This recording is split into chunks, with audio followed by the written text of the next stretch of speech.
Guys referee herb dean इस समय बहुत ही गंदी कंट्रोवर्सी में फंस चुके हैं। हाँ जी गाइस, आपने देखा होगा काफी फाइट्स में इस रेफरी को। गाइस कोनर मैकग्रेगर और खबीब की फाइट भी इन्हीं ने करवाई थी। और गाइस यूएफसी व्हाइट हाउस में जब एलेक्स पेरेरा और सिरिल गेन की फाइट हुई थी तो सिरिल गेन ने काफी सारे back of the head strikes land कर दिए थे एलेक्स पेरेरा के, जो कि एलेक्स पेरेरा को बिल्कुल पसंद नहीं आया। तब से लेके अभी तक भाई एलेक्स पेरेरा की कट्टर दुश्मनी हो चुकी है हर्ब डीन से। हर्ब डीन के पीछे पड़ चुके हैं, क्योंकि भाई देखो ये जो चीज़ें होती है ना, ये एक फाइटर्स की लाइफ को, जिंदगी को खतरे में डालती हैं। और इस बात को लेके एलेक्स पेरेरा थोड़े कंसर्न्ड हैं। उन्होंने ये बोला है कि भाई आगे कोई फाइटर जिसके साथ ऐसा ना हो, इसलिए मैं चाहता हूँ कि हर्ब डीन को हटाया जाए। और recently UFC fight night Baku, जो बाकू में हुआ था, वहाँ पे भी शारा मैगोमेडो और माइकल पेरेरा के बीच में जो फाइट हुई थी उसमें भी कंट्रोवर्सी निकल के आई है। उसमें भी ये बोला गया है कि उन्होंने डिसीजन सही नहीं लिया है। अब बात करते हैं शॉन स्ट्रिकलैंड और अंशुल जुबली के बारे में। गाइस शॉन स्ट्रिकलैंड और अंशुल जुबली को एक साथ ट्रेन करते देखा गया था यूएफसी पीआई में। ऐसा हुआ होगा कि भाई अंशुल जुबली ट्रेन कर रहे होंगे और वहाँ ही शॉन स्ट्रिकलैंड आ गए होंगे, जो कि यूएफसी के मिडल वेट चैंपियन हैं। फिर उन दोनों ने थोड़े वर्ड्स एक्सचेंज किए, जो कि बहुत अनएक्सपेक्टेड था भाई। काफ़ी रेस्पेक्टफुल बिहेवियर मुझे शॉन स्ट्रिकलैंड का लगा, जो कि इंडियंस के लिए काफ़ी अनएक्सपेक्टेड होता है भाई। इंडियंस की हमेशा बुराई करता है शॉन स्ट्रिकलैंड, ऐसा क्यों किया? और भाई अंशुल जुबली का इस समय क्या चल रहा है, यूएफसी में कैसी ट्रेनिंग चल रही है, उस बारे में भी बात करेंगे। और लास्ट चीज़ भाई, हामजा चिमाएव ने शॉन स्ट्रिकलैंड को कॉल आउट किया है ट्विटर पे ट्वीट करके कि भाई भागो मत, मुझसे जल्दी ख़त्म करो, जितनी जल्दी ये ख़त्म होगा तुम्हें उतना कम दर्द होगा। अब देखते हैं भाई आगे क्या होता है। लेकिन अगर आपको फाइट और एमएमए में थोड़ा सा भी इंटरेस्ट है तो आप रजत एमएमए को सब्सक्राइब करके बेल आइकन दबा दो, ताकि आगे आने वाली कोई भी एमएमए की अपडेट आप मिस ना कर पाओ। तो गाइस हर्ब डीन का ऐसा चल रहा है कि जून के महीने में 2 इवेंट्स में हर्ब डीन ने गलती कर दी है। मैं गलती नहीं कह रहा हूँ, लेकिन जिन फाइटर्स की फाइट थी वो इन बातों को गलती कह रहे हैं कि उनका डिसीजन गलत था, उसकी वजह से किसी फाइटर की जान खतरे में जा सकती थी, या फिर जो पॉइंट डिडक्शन होना चाहिए था उस पॉइंट डिडक्शन की जगह भाई खाली वार्निंग देके छोड़ दिया, जिसकी वजह से एक यूएफसी फाइटर का रिकॉर्ड तो खराब होता ही है। अब आपको मैं बताता हूँ कि ऐसा क्या हुआ, क्यों हुआ। बस यूएफसी फाइट नाइट बाकू में जो यूएफसी का इवेंट हुआ था उसमें को मेन इवेंट में फाइट होनी थी शारा मैगोमेडोव और माइकल पेरेरा की, जिसमें दोनों ही अच्छी फाइट लड़े थे भाई। उसके बाद ये देखा गया कि शारा मैगोमेडोव ने जब राउंड 1 में माइकल पेरेरा का हेयर पुल किया, मतलब बाल पकड़ के खींचे, जो कि इलीगल होता है यूएफसी में और किसी भी फाइटिंग इवेंट में, तो भाई उसमें सिर्फ वार्निंग देके छोड़ा गया। और उसके बाद थर्ड राउंड में जब आई पोक किया गया और उसके बाद भी नो पॉइंट डिडक्शन, और वो ऐसा वैसा आई पोक नहीं था, अच्छा खासा आई पोक था। माइकल पेरेरा को थोड़ा सा टाइम लेना पड़ा था अपनी रिकवरी के लिए। तो इस हिसाब से भाई शारा मैगोमेडोव ये फाइट जीत गया था।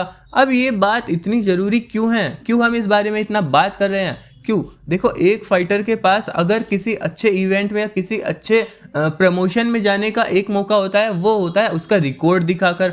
भाई अगर माइकल पेरेरा ये फाइट जीत जाता तो उसके रिकॉर्ड में विन विन विन विन आ जाता, बट अगर ये फाइट हार गया, अब उसके में लॉस आ गया है, तो भाई हमेशा वो लूज ही काउंट होगा, वो डिसीजन अब कभी भी नहीं बदल सकता। तो गाइस सारी बात यहाँ पे रिकॉर्ड की होती है। एक गलत डिसीजन की वजह से किसी एक अच्छे फाइटर का रिकॉर्ड खराब होना बहुत ही गलत है। इस फाइट को शारा मैगोमेडोव ने 29-28 के यूनैनिमस डिसीजन से जीता है। और अगर एक पॉइंट यहाँ पे शारा मैगोमेडोव का सारे रेफरीज डिडक्ट कर देते तो भाई माइकल पेरेरा और शारा मैगोमेडोव की जो फाइट हुई है वो टाई हो जाता, ड्रॉ हो जाता। इसके बारे में जब डेना वाइट से पूछा गया कि आपका इसके लिए क्या स्टैंड है और क्या आपको लगता है, तो भाई डेना वाइट ने तो हाथ खड़े कर लिए। डेना वाइट ने यहाँ पे साफ साफ बोला है कि भाई मैं न्यूट्रल हूँ, मैं किसी की साइड नहीं हूँ। और ये सब भाई कमीशन के हाथ में होता है कि, और आपको एक बात बता दूं, ये जो रेफरीज चुने जाते हैं और ये एक इंडिपेंडेंट एथलीट कमीशन होता है, उसके द्वारा चुने जाते हैं। और यूएफसी का इसमें कोई हाथ नहीं होता कि कौन सा रेफरी हमारे यहाँ रेफरी करेगा। तो गाइस अब देखना ये होगा कि हर्ब डीन के साथ क्या होता है, क्या उन्हें यूएफसी से हटाया जाता है या उन्हें किसी तरह का लीगल एक्शन फेस करना पड़ सकता है। क्योंकि भाई देखो एलेक्स पेरेरा वाली बात भी थोड़ी डेंजरस थी।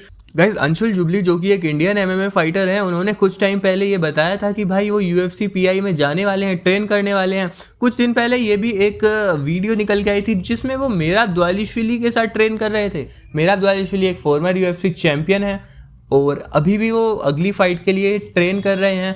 और एक यूएफसी चैंपियन के साथ ट्रेन करने का काफ़ी फ़ायदा मिल जाता है यहाँ पे एक किसी भी यूएफसी फाइटर को। और जो यहाँ पे एक्सपोजर मिल रहा है यूएफसी पीआई में अंशुल जुबली को, वो इंडिया में तो नहीं मिलने वाला था किसी भी हालत में, चाहे वो सोमा फाइट क्लब हो या क्रॉस ट्रेन। मैं किसी भी तरह से किसी भी फाइट क्लब की बुराई नहीं कर रहा हूँ, बट यूएफसी पीआई में बहुत अच्छे अच्छे फाइटर्स के साथ ट्रेन करने का मौका मिलता है। यूएफसी परफॉर्मेंस इंस्टीट्यूट में जब अंशुल जुबली ट्रेन कर रहे होंगे तो वहाँ पे शॉन स्ट्रिकलैंड आए। अब ये शॉन स्ट्रिकलैंड वाली बात इतनी इंपॉर्टेंट क्यों है? शॉन स्ट्रिकलैंड जो है वो हमेशा से इंडिया के अगेंस्ट रहे हैं। उन्होंने हमेशा इंडिया के साथ रेसिज्म किया है, हमेशा उनको उनके रंग उनके कल्चर के हिसाब से जज किया है, उल्टा सीधा बोला है। लेकिन जब अंशुल जुबली उनको मिले यूएफसी पीआई में तो भाई शॉन स्ट्रिकलैंड इतने रेस्पेक्टफुल दिखे जो मेरे लिए बहुत ही ज़्यादा अनएक्सपेक्टेड था। तो गाइज ऐसा क्यों? भाई शॉन स्ट्रिकलैंड एक शौक ह्यूमर वाले बंदे हैं। शॉन स्ट्रिकलैंड का जो यहाँ पे ऑनलाइन बिहेवियर होता है वो अलग होता है, पर जब कोई बंदा सामने आ जाता है तो बिहेवियर एकदम ही बदल गया। ऐसा क्यों होता है भाई? ऐसा है कि शॉन स्ट्रिकलैंड सिर्फ इंडियंस ही नहीं, काफ़ी सारे देशों और काफ़ी सारे अलग अलग फाइटर्स का यहाँ पे शुरू से ही मजाक बनाते आए हैं। गाइस ऐसा पहली बार हुआ था कि शॉन स्ट्रिकलैंड ने किसी इंडियन एमएमए फाइटर के साथ ट्रेन किया था। उन्होंने अंशुल जुबली के साथ थोड़ा रेसलिंग और जुजुत्सु की ट्रेनिंग की थी। जुबली को मैं देख के हैरान था। अंशुल जुबली के रिस्पॉन्सेस काफ़ी क्विक थे और भाई वो भी अपने से डबल साइज का बंदा। Anshul Jubli lightweight division में फाइट करता है और Sean Strickland middleweight division के चैंपियन है। तो भाई एक चैंपियन के अगेंस्ट अगर अंशुल जुबली थोड़ा अच्छा बिहेव कर रहा है, थोड़ा अच्छा क्विक रिस्पॉन्सेस दे रहा है। देखो भाई शॉन स्ट्रिकलैंड का बिहेवियर जो है उसको सब लोग अलग अलग तरह से देखते हैं, अलग अलग नज़रिया है सबका। बट एक बात मैं बोल देता हूँ कि मैं इंडियन एमएमए और अंशुल जुबली के लिए बहुत ही ज़्यादा खुश हूँ कि वो अब अच्छी तरह से प्रोग्रेस कर रहे हैं। बस मैं चाहूँगा कि किसी भी तरह की कोई इंजरी ना हो जाए या कोई बैड लक ना आ जाए जो भाई अंशुल जुबली को फाइट का यहाँ पे ट्रेनिंग रोकनी पड़े या पुल आउट करना पड़े। और फाइट अभी तक अनाउंस भी नहीं हुई है, अभी से ट्रेनिंग कर रहे हैं और मेरे को आई एम वेरी श्योर कि फाइट बहुत जल्दी अनाउंस होने वाली है अंशुल जुबली की। और गाइस इन सब ट्रेनिंग्स के बाद अंशुल जुबली की फाइट में हमें कॉन्फिडेंस देखने को जरूर से मिल सकता है। I am just hoping good for Anshul jubilee and his career and Indian MMA. और गाइस लास्ट बात कर लेते हैं भाई, हमजा चिमाएव ने यहाँ पे शॉन स्ट्रिकलैंड को एक कॉल आउट दे दिया है। एक ट्वीट उन्होंने कर दिया है, उन्होंने बोला है कि भागो मत, जितना जल्दी ये फाइट होगी उतनी जल्दी तुम्हारा पीछा छूटेगा, उतना कम तुम्हें दर्द होगा। बट यहाँ पे मैं बता दूं एक फेक राइवलरी पहले की तरह, और गाइस पहले की तरह ये एक फेक राइवलरी है क्या या फिर एक असली राइवलरी है, इस बात का तो नहीं पता। और गाइस पिछली बार का तो नहीं पता, जब ये फाइट होने वाली थी उससे पहले जो फेस ऑफ हुआ था उस समय हमजा चिमाएव का भी अलग ही रिएक्शन था। उन्होंने यहाँ पे शॉन स्ट्रिकलैंड के नट्स में किक कर दिया था और शॉन स्ट्रिकलैंड भी काफ़ी उल्टा सीधा बोल रहा था हमजा चिमाएव को। बट फाइट खत्म होने के बाद जब शॉन स्ट्रिकलैंड जीत गया उसने हमजा चिमाएव को गलत प्रूफ कर दिया। आई डोंट नो व्हाई भाई हमजा चिमाएव हार कैसे सकता है? मतलब हाँ हार सकता है, सब अपने अपने फाइटर्स हैं, कोई भी कभी भी जीत सकता है। बट यूएफसी बहुत ही अनप्रेडिक्टेबल गेम है भाई। जिस बंदे से तुम फाइट से पहले इतना लड़ रहे हो, इतना हेट दिखा रहे हो सबके सामने, भाई उस बंदे को तुम गले मिल रहे हो, कॉन्ग्रेचुलेशन कर रहे हो चैंपियनशिप जीतने पे। और अब जब काफी दिन हो चुके हैं तुम फिर से कॉल आउट कर रहे हो, और वो भी एक राइवलरी की तरह, जैसे कि वो तुम्हारा कट्टर दुश्मन है। भाई मुझे तो इनकी ये राजनीति समझ नहीं आ रही है, ये बस फाइट सेल कर रहे हैं, ये फेक राइवलरी है कसम से भाई।